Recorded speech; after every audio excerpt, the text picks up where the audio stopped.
ومما اشتد على أهل الإسلام أثر أن موقد الفتنة على أرضنا بعض أبناء المسلمين الذين استهوتهم شياطين الإنس والجن. يأتي في آخر الزمان حدثاء سفهاء الأحلام يقولون من خير البرية يمرقون من الإسلام كما يمرق السهم من الرمية لا يجاوز إيمانهم حناجرهم فأينما لقيتموه فاقتلوه فإن قتلهم أجر لمن قتلهم يوم القيامة. الإرهاب في عصرنا قضية القضية المنعية وهو حديث الساعة لا يرتبط بديني ولا وطن ولا دين على الصيحة من الضرورة المسجلة وتحديد مفهومه وبيان أشكاله وصوره.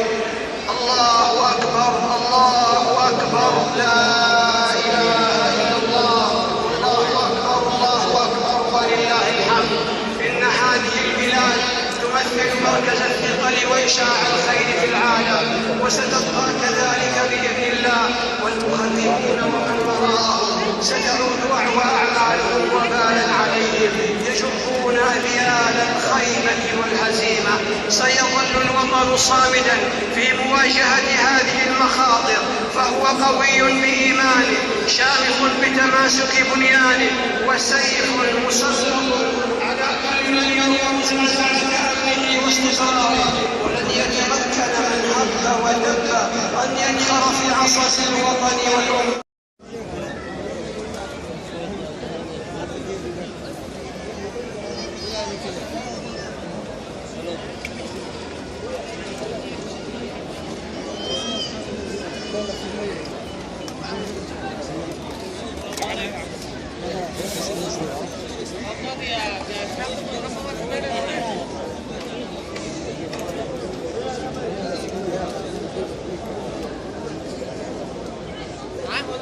عبد الناجي ساعة واحد كنت ساعة واحد